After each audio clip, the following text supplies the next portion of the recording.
Hello viewers, I doctor SBK Lal welcome you all in my YouTube channel. मेरे YouTube channel में आपका बहुत बहुत स्वागत है। अगर आप इस चैनल पर नए हैं तो चैनल को सब्सक्राइब कर लें। आज का हमारा टॉपिक है पेयजल।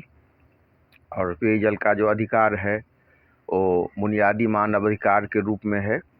संयुक्त राष्ट्र संघ के पूर्व महासचिव कोफी अन्नान का कहना है कि स्वच्छ पानी तक पहुँच सिर्फ विकास का प्रतीक नहीं बल्कि हर व्यक्ति का बुनियादी अधिकार है। तो आज इस वीडियो के माध्यम से हम पेयजल से जुड़े कानून, व्यवस्था और अर्थव्यवस्था पर जो बोझ पड़ रहा है और कैसे पेयजल दूषित हो गया है, इस सब के बारे में चर्चा करेंगे। भारत ने बहुत ही अच्छा काम किया है लोगों तक पेयजल और मतलब जल की उपलब्धता के मामले में। घर घर तक नल जल पहुंचाया गया है, या नहीं तो कम से कम जल का अप्रोच लोगों तक हुआ है। लेकिन भूमिगत जल दूषित हो गया है, नदी दूषित हो गई है। इसका क्या इम्पैक्ट पड़ रहा है, इन सारे बातों पर चर्चा करेंगे। कहना कितना सरल है कि पानी जीवन है, जल ही जीवन है, लेकिन उतना ही गहरा भी इसका अर्थ है। भारत जैसे देश में जहां जल संकट लगातार गहराता जा रहा है, पेयजल के संरक्षण के लिए कोई समर्पित और स्पष्ट केंद्रीय अधिनियम आज तक अस्तित्व में नहीं है। यह स्थिति केवल कानूनी शून्य नहीं बल्कि नीतिगत प्राथमिकताओं की विफलता को भी उजागर करती है। वर्तमान में भारत में पेयजल का संरक्षण विभिन्न कानूनों और नीतियों के सहारे किया जा रहा है। जल अधिनियम 1974 और पर्यावरण संरक्षण अधिनियम 1986 जैसे कानून जल स्रोतों को प्रदूषण से बचाने का प्रयास करते हैं।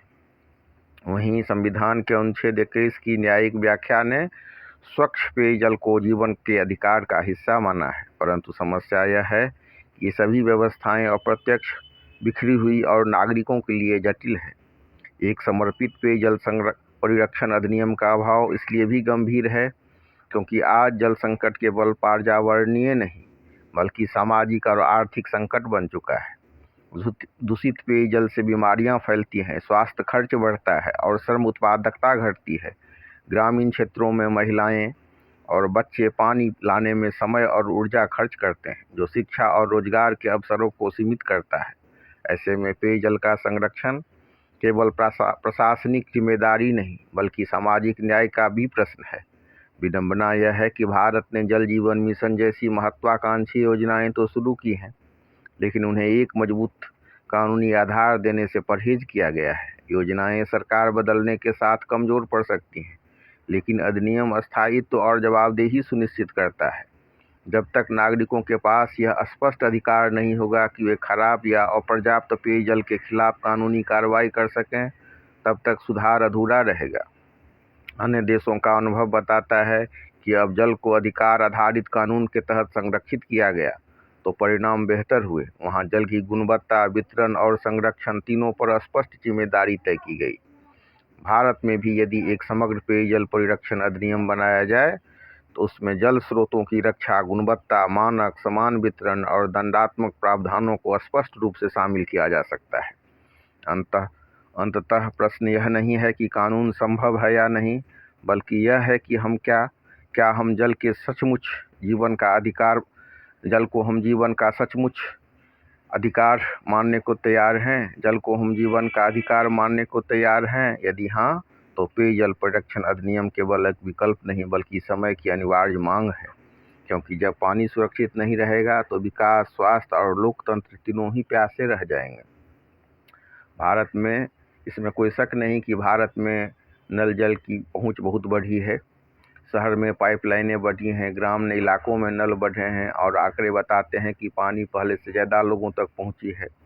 लेकिन जो सबसे स्वच्छ शहर का जिसको दर्जा मिला, मध्य प्रदेश का इंदौर शहर, वहां हाल ही में दूषित पेयजल से हुई त्रासदी बताती है कि भारत का जल संकट अब पहुंच का नहीं बल्कि स्वास्थ्य सुरक्षा का प्रश्न बन चुका है। वर्ल्ड इकोनॉमिक फोरम के अनुसार भारत में सतह का पानी केवल का करीब 70% हिस्सा प्रदूषित हो चुका है। समस्या इतनी गंभीर है कि हर दिन 4 करोड़ लीटर गंदा पानी नदियों और वाटर बॉडीज में मिल जाता है।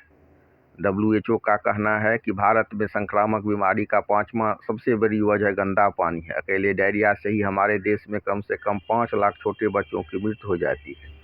और अर्थव्यवस्था को भी इसका खमियाजा भुगतना पड़ता है। वर्ल्ड बैंक के अनुमान के मुताबिक केवल गंदे पानी की वजह से भारतीय अर्थव्यवस्था पर 470 से 610 अरब रुपये का आर्थिक बोझ पड़ता है। ग्रामीण क्षेत्र में केवल 15% नमूने ही पूर्णतः सुरक्षित हैं और शहरी क्षेत्र में 15% नमूनों में घातक बैक्टीरिया इकोलाई का इन्फेक्शन पाया गया है। इकोलाई से ये प्रभावित हो गया है। पुरानी लाइनों और सीवेज रिसाव के कारण पाइपों से प्रदूषित पानी आपूर्ति हो रही है। कई औद्योगिक क्षेत्रों की नदियों में भारी धातुओं और ठोस अवशेषों की मात्रा पाई गई है। गौरतलब है कि अधिकांश शहरी क्षेत्रों में इन्हीं नदियों के ट्रीटमेंट के बाद पेयजल की आपूर्ति होती है। गंगा का जल जो अमृत जैसा जल है, जो अनेक बीमारियों को ठीक कर सकता है, उसमें भी नल जल डाल करके उसको प्रदूषित कर दिया गया। अगर हम अन्य देशों से तुलना करें तो हम देख सकते हैं सिंगापुर, टोक्यो में पाइपलाइन से रिसाव सिर्फ 5% होता है। जबकि भारतीय शहरों में 30 से 40% तक पानी पाइपलाइनों की वजह से बर्बाद हो जाता है। लीकेज के कारण पानी की बर्बादी तो होती ही है, लीक होते पाइपों में सीवेज के पानी के प्रवेश करने के हालात भी बन जाते हैं। इसके उलट सिंगापुर और टोक्यो जैसे शहरों को देखें तो वहाँ पाइपलाइनों से आपूर्ति के दौरान पानी की बर्बादी में 5% से भी कमी हम देख सकते हैं। और अगर हम जर्मनी और नीदरलैंड की बात करें तो वहाँ के 99% घरों में स्वच्छ और सुरक्षित पानी पहुँच रहा है। तो अब हम अध्ययन करते हैं और देखते हैं कि कैसे और किस स्थिति में भारत का जो पेयजल है वो कैसे प्रभावित हुआ है। और संवैधानिक आधार है इसका, पेयजल का जीवन का अधिकार है पेयजल प्राप्त करना। तो भारत में पेयजल संरक्षण की सबसे मजबूत नींव संविधान के अनुच्छेद 21 में है। अनुच्छेद 21 जीवन का अधिकार देता है और सुप्रीम कोर्ट ने स्पष्ट किया है कि स्वच्छ और सुरक्षित पेयजल के बिना जीवन संभव नहीं है। इसीलिए पेयजल तक पहुंच मौलिक अधिकार का हिस्सा है। सुप्रीम कोर्ट ने कई मामलों में कहा कि दूषित पानी देना या जल स्रोत को प्रदूषित होने देना अनुच्छेद 21 का स्पष्ट उल्लंघन है। अब हम चर्चा करते हैं प्रमुख केंद्रीय कानून जो पेयजल परिरक्षण से जुड़े हैं। इसमें है प्रदूषण निवारण और नियंत्रण अधिनियम, जल अधिनियम 1974, water prevention and control of pollution act 1974, नदियों, झीलों, भूजल को प्रदूषण से बचाने के लिए उद्योग और नगर निकायों पर नियंत्रण के लिए केंद्रीय एवं राज्य प्रदूषण नियंत्रण बोर्ड की स्थापना के माध्यम से यह इसमें पेयजल स्रोतों को दूषित होने से बचाने का मुख्य कानूनी औजार है। अगर हम पर्यावरण संरक्षण अधिनियम 1986 की बात करें, इन्वायरमेंट प्रोटेक्शन एक्ट 1986, तो यह जल, वायु और भूमि तीनों के संरक्षण के बारे में बात करता है। खतरनाक अपशिष्ट और रसायनों पर नियंत्रण की बात करता है और केंद्र सरकार को कड़े नियम बनाने की शक्ति प्रदान करता है। दूषित पानी फैलाने वालों पर दंडात्मक कार्रवाई इसी कानून के तहत होती है। अब भूजल से जुड़े राज्य के भी कुछ कानून सब हैं। जैसे भारत में भूजल राज्य सूची का विषय है, इसीलिए कई राज्यों ने भूजल संरक्षण अधिनियम बनाए हैं। इसमें जल दोहन नियंत्रण, बोरिंग की अनुमति, जल स्तर संरक्षण, ये कानून सब महत्वपूर्ण है। पेयजल का बड़ा स्रोत भूजल होने के कारण कानून अत्यंत महत्वपूर्ण है। अब हम कुछ नीतियां और योजनाओं पर चर्चा करेंगे, जैसे जल जीवन मिशन, हर घर नल से जल, सुरक्षित और पर्याप्त पेयजल की आपूर्ति, गुणवत्ता निगरानी पर जोर। और राष्ट्रीय जल नीति की बात करें तो पेयजल को सर्वोच्च प्राथमिकता, उद्योग और कृषि से पहले मानव उपयोग की बात इसमें कही गई है। और जो पेयजल संरक्षण अधिनियम है, इसमें अक्सर कहा जाता है कि ठोस कानून नहीं बने हैं, तो एक अलग ठोस कानून बनाने की भी मांग हो रही है और इसकी आवश्यकता भी महसूस की जा रही है। तो अगर हम कचरा प्रबंधन की बात करें, क्योंकि नदी सबको प्रदूषित कर देने के कारण पेयजल का समस्या निश्चित रूप से प्रभावित होता है, तो आधुनिक शहरों में कचरा प्रबंधन को एक नई चुनौती के रूप में देखा जाता है। जबकि सच यह है कि भारतीय समाज सदियों तक पारंपरिक, स्थानीय और प्रकृति अनुकूलन कचरा प्रबंधन के सहारे स्वच्छता बनाए रखता रहा। आज जब वैज्ञानिक तकनीकें भी विफल होती दिख रही हैं, तब यह आवश्यक है कि हम पारंपरिक कचरा प्रबंधन की समझ और उसके मूल सिद्धांतों की ओर लौटें। पारंपरिक समाज में कचरा जैसी अवधारणा सीमित थी, क्योंकि अधिकांश अपशिष्ट जैविक होता था। भोजन के अवशेष, पत्ते, गोबर और कृषि अपशिष्ट सब प्रकृति में आसानी से घुल मिल जाते थे। गाँव में इन्हें खाद कंपोस्ट में बदलने की परंपरा थी, जिससे खेतों की उर्वरता बनी रहती थी। यह चक्रीय व्यवस्था आज के रिसाइकलिंग विचार से कहीं अधिक व्यवहारिक थी। भारतीय घरों में स्रोत पर पृथक्करण कोई नई नीति नहीं थी। रसोई का गीला कचरा पशुओं के लिए या खाद के रूप में, जबकि राख, टूटी मिट्टी और अन्य अवशेष अलग रखे जाते थे। प्लास्टिक और रासायनिक कचरे के अभाव में नलियां और जल स्रोत स्वाभाविक रूप से स्वच्छ रहते थे। धार्मिक और सांस्कृतिक परंपराएं भी कचरा प्रबंधन से जुड़ी थी। नदियों, तालाबों और पेड़ों को पवित्र मानने की भावना ने लोगों को उनमें गंदगी फैलाने से रोका।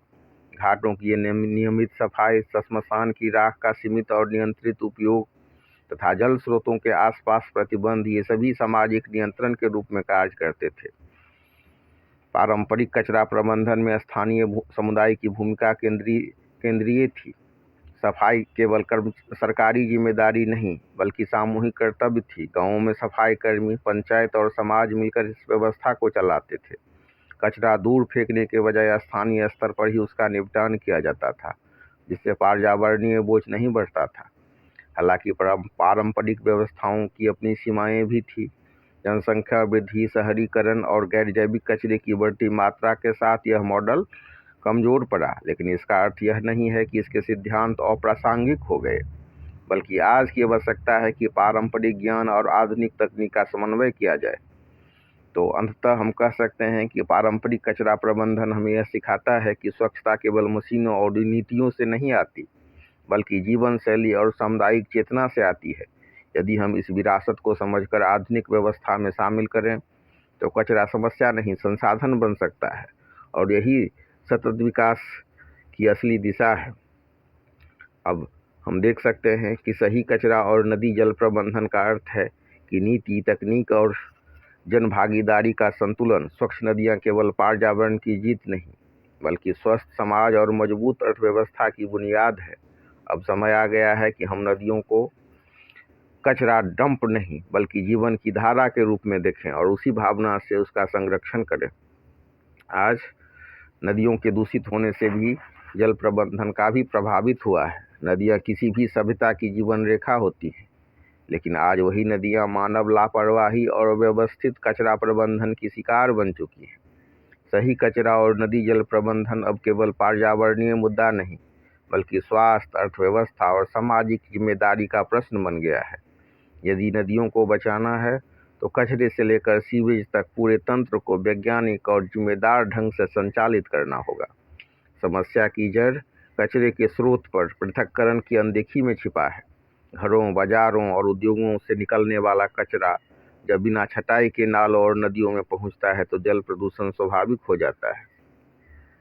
विकसित देशों ने यह समझ लिया है कि कचरे को गीले, सूखे और खतरनाक श्रेणियों में अलग किए बिना नदी स्वच्छता संभव नहीं। भारत में भी नियम बने हैं, पर उनका पालन अभी अपवाद बना हुआ है।